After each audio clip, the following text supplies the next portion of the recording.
You may have spent your entire life chasing pleasure, yet never asked who is truly pulling the strings behind that desire. What if what you call joy, reward, or daily happiness is merely a subtle form of imprisonment that you've unknowingly accepted?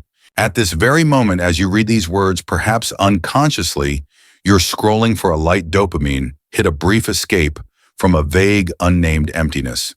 Don't blame yourself. It's not your fault. What you're experiencing is a psychological program embedded deep within you long before you had the tools to question it. Carl Jung once said, "We do not become enlightened by imagining figures of light, but by making the darkness conscious." That very darkness, the unseen forces shaping your cravings, is what's truly in control. Until it is faced, it governs you. In today's world, pleasure is sold in countless disguises: phones, fast food validation, through likes, seductive content, even toxic positivity. But beneath every pleasure-seeking behavior lies a hidden emptiness we dare not name. We do not truly seek pleasure, we seek to flee from the discomfort we cannot define. Have you ever felt hollow after a feast, a party, or binge-watching an entire series? That's not the failure of pleasure. It is your soul's whisper, a sacred invitation. An invitation to redefine pleasure not as a reflex, but as a threshold, a passage into a deeper awareness. This video is not like the others. It will not hand you tricks to hack dopamine. It will not shame you for your impulses, nor will it paint pleasure as the enemy. Instead, it leads you into a spiritual labyrinth where you will confront yourself, all the parts long buried, silenced, or deemed unworthy. Are you ready? Ready to unmask false pleasures, to understand why contentment eludes you, even in comfort, and most importantly, to discover the sacred key to authentic fulfillment. The key that transforms pleasure from a trap into a ritual of connection with your soul. Let us continue, because right now we begin peeling back the unconscious layers that manipulate your pleasure. And the path to liberation begins not outside, but from the shadow within. There is a silent pain most of us dare not name: the unease of meeting ourselves in stillness.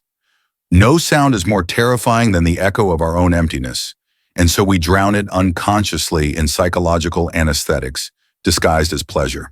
We are taught to believe that pleasure is a natural reward of life, a sign of mental well-being. But Carl Jung warned us this may be the most sophisticated illusion of all. He wrote, "The unconscious always compensates the conscious attitude," meaning the more your conscious mind chases pleasure, the more your unconscious births hunger, sorrow, anxiety to restore psychological balance, and so the cycle begins. A man works tirelessly, achieves success, yet feels hollow. A mother gives everything to her family, then breaks down one night without reason. A person has every material comfort, but lies awake each night haunted. This is not personal failure. This is compensation. When consciousness rejects the shadow, the unconscious steps in to rebalance, even if it hurts. Can you see it? Every time you grab your phone mid-conversation, every snack when you're not hungry, every click on a toxic video at just the right moment. These aren't mere habits.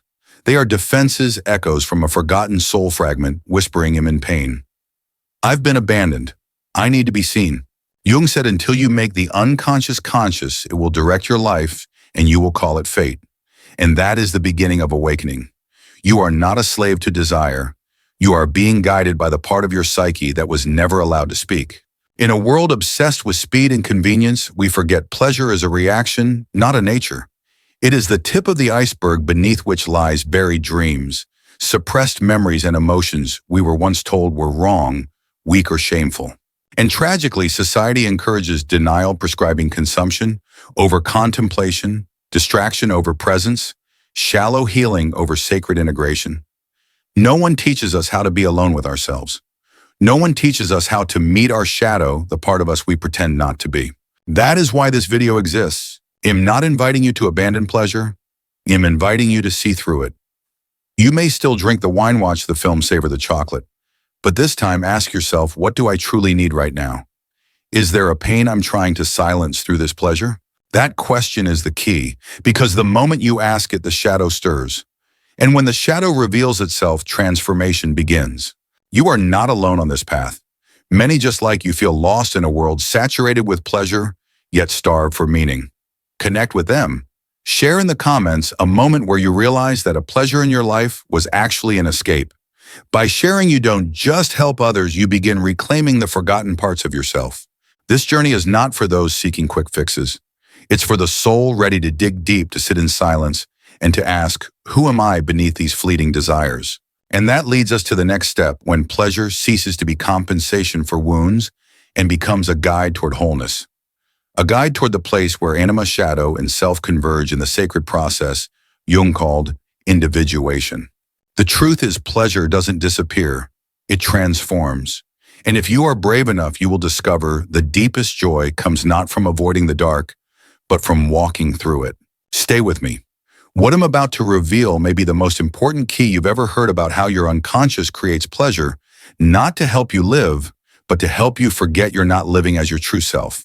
Here is the English translation of your script in the voice of Carl Jung, retaining depth, symbolism, and psychological clarity.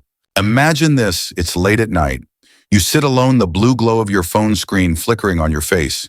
Your finger scrolls through short videos, seductive images, and in that moment you forget what you were even looking for. Emptiness creeps in, but you call it entertainment. This is the very trap Carl Jung warned us about. When we lose access to our inner world, we allow the outer world to dictate our inner state. In Psychological Types, Jung wrote, neurosis is always a substitute for legitimate suffering.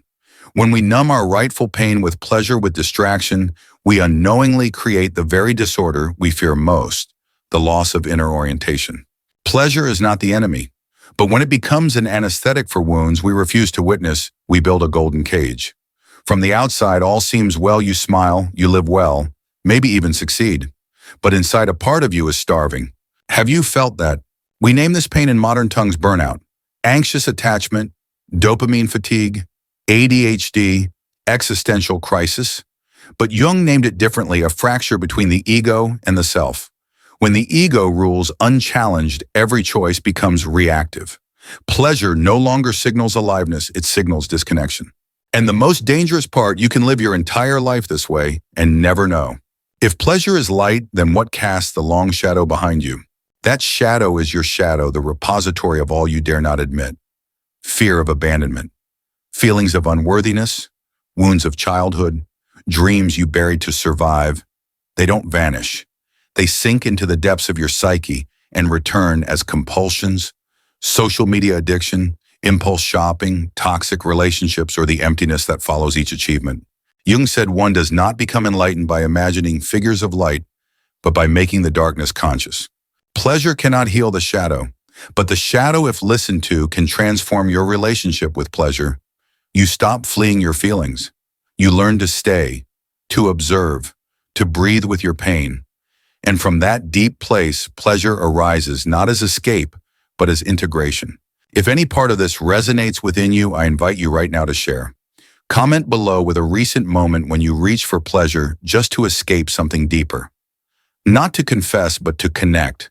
Because when we speak truth, we break through the isolation that shadow uses to keep us numb. You are not alone. We are a community of awakening souls learning together to listen to the shadow.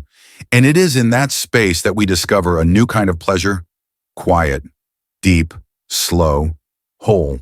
The next part of this video will open a new dimension of Jungian psychology, where pleasure is no longer a byproduct of unconscious reflex, but a signal guiding your soul home. We'll explore how the collective unconscious doesn't just shape your personal pleasures, but orchestrates a society built on the principle of pleasure as control. So stay with me. What comes next may forever change how you perceive pleasure, and perhaps it will be the beginning of a kind of freedom you never knew you were longing for. Here's a hard truth to accept. It's not that you choose pleasure, society chooses it for you. Have you ever wondered why the things you like, fashion, music, scents, habits, look suspiciously similar to what millions of others like too? Could it be that personal taste is just a well-wrapped illusion of personalization? Carl Jung called this the influence of the collective unconscious, a deeper stratum of the human psyche, where archetypes, symbols, instincts, and shared ancestral memories reside. In his classic work, Jung wrote, "The collective unconscious is common to all. It is the foundation of what the ancients called the sympathy of all things." And here's the unsettling part. This layer does not need your permission to operate. It shapes your emotions, your behaviors, and even your definition of pleasure, even when you believe you're freely choosing. If your mind were a chessboard, are you really the player or just another piece? We live in a culture designed to make you believe pleasure is natural. But in truth, the entire modern consumer system functions like a network of unconscious archetypes, constantly triggering images of success, happiness, desirability, and making you feel incomplete unless you buy each scroll owned to compensate. Jung once said, people will do anything no matter how absurd to avoid facing their own souls. Today's society takes that absurdity off your hands. It sells you pleasures that are accessible, addictive, and empty. You no longer have to run from yourself. Just log in. Look around. Social media doesn't just reflect who you are, it shapes who you become. Algorithms know exactly what kind of pleasure weakens your defenses. And every time you engage, you're being trained to recreate pleasure in a format approved by society. But if you feel something's off, you're not wrong. You're waking up. You're beginning to realize that pleasure no longer brings joy, only distraction from what's missing. Let me ask you, have you laughed recently, not out of joy, but just to appear okay? Have you shopped, binge-watched, or ordered your favorite food and still felt hollow minutes later? If yes, I invite you to share in the comments. Not to vent, but to form a safe circle for those brave enough to look inward. A community where we don't shame pleasure, but ask it honest questions. Because when you start questioning, you're no longer just a pawn. Jung never wanted you to reject pleasure. He wanted you to understand why you feel it. When you catch yourself repeating a pattern, pause and ask, what pain am I trying to soothe? That question is the beginning of freedom. And in the next part, we will go deeper into Jung's concept of the transcendent function, where the unconscious and the conscious mind can unite rather than clash. This is the stage where pleasure ceases to be a mechanism of control and becomes the natural outcome of inner wholeness. Don't go just yet. What's coming may be the key to entering an entirely new plane of existence where satisfaction no longer comes from the outer world, but from a profound connection to the primordial self within. There is a subtle moment rarely noticed when you can no longer distinguish your true emotions from those that have been programmed into you. That moment marks the ego's entanglement in the illusion of prepackaged pleasure. You're exhausted but afraid to pause. You consume to numb your emptiness, but call it treating yourself. But what if pleasure could become the voice of the soul, not merely an anesthetic for the mind? In Jungian psychology, there is a precise concept known as the transcendent function, a sacred bridge where the unconscious meets the conscious. It's the moment when inner dialogue begins, when the shadow is no longer the enemy, but a guide leading you into the terrain of wholeness. When you dare to face the shadow, the part of yourself you wish you weren't, you don't lose pleasure. Pleasure is reborn. It becomes the response of a unified psyche. No longer a fragrance sprayed to mask discomfort, but a gentle warmth radiating from a healed heart. Imagine holding a fragile flower in your palm. Your first instinct may be to grip tightly to keep it from drifting away. That's how ego reacts to the shadow. But when you learn to hold it gently, not forcefully, the flower reveals its beauty effortlessly. That is the transcendent function. Here, pleasure is no longer the goal. It's a signal that you are now living in harmony with both your darkness and your light. Emotions are no longer manipulated. They become invitations to reconnect with your true self, the essence of who you are. If this resonates with you, if you've begun to sense the subtle difference between reacting and responding, I invite you to share in the comments. A moment when you realized you were doing something not from genuine desire, but because something else was steering you. That's not weakness. That's the call of awakening. Right, I realized that moment was when and share your truth. Don't worry about the perfect words. What matters is that you dared to look into a hidden part of your soul. Each person who shares becomes a thread in a web of reconnection, a network of awakening souls learning not just to experience pleasure, but to understand it. And when you do this, you don't just help yourself, you help create a community where pleasure is seen through the lens of consciousness, not as a reaction to unconscious commands from the world outside. In the next part, we will journey deeper to a place where pleasure is no longer just a product of inner harmony, but is anchored in a clear sense of purpose, where individuation becomes a lived path, not just a concept. We'll explore how Jung described this sacred unfolding between ego and essence, between shadow and light, to discover how pleasure can become sacred, whole, and true. Hold this moment close. Hold the question, am I truly living or merely reacting? And when you return, the next part will reveal a more radiant portrait of life where pleasure doesn't just make you feel, it helps you become. Stay, the horizon ahead may forever change the way you walk. Let me begin with a small but profound question, a mini hook. If you have everything yet still feel something is missing, what is holding you back? Most of us understand pleasure as a reward, but from a Jungian perspective, pleasure can also be a signal. An internal echo pointing to where emotions long to be acknowledged. When you feel empty in the middle of a party or sense a heavy silence in the midst of lively conversation, it may be the voice of a forgotten shadow trying to speak. And this is where we meet the transcendent function, Jung's term, for the bridge between the conscious and the unconscious. It is not something you do to yourself, but something that emerges when you allow the inner tension to exist without fleeing. As Jung said, it is not a unilateral process, but a living phenomenon of the psyche where all parts merge into one. In simple terms, the transcendent function is a third thing born from the tension between opposites. It can be a symbol, a sudden insight, a dream, or a visceral aha moment that pulls you out of stuckness and reveals a new path forward. One Reddit reader beautifully described it. The transcendent function is the psyche's reflex to reconcile conscious and unconscious. Once formed, it opens a new level of awareness, a rising above oneself. Reddit. Have you ever felt illuminated after a dream, or stilled by a moment of silence, or moved by a symbol that surfaced unexpectedly, and somehow you knew something inside you had shifted? That is the transcendent function at work. And no, it doesn't ask you to abandon pleasure. It simply asks you to listen more deeply, to see that true pleasure arises not from external triggers, but from a deep inner harmony being restored.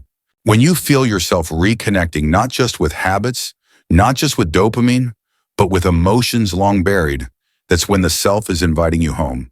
If you've ever felt that moment, a second when you knew I no longer want to run, please share it, not for praise, but as an invitation to say, I've awakened even a little.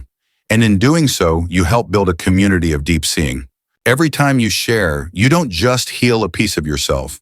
You weave an invisible thread that links you to others who are also learning to rediscover pleasure consciously, not just as a reflex. And when you are ready, the next part of this journey will take you even deeper into the path of individuation, the becoming of the original self. Here, pleasure no longer reflects what the world gives you, but radiates from the center of your being. We will explore how Jung describes this shift from outside in to inside out, from shallow craving to soulful satisfaction. Hold on to this awakening. The next cycle is not just about understanding, but about becoming. And when you're ready to go deeper, you're not alone. And the journey I'm about to share might illuminate pleasure in ways you've never imagined.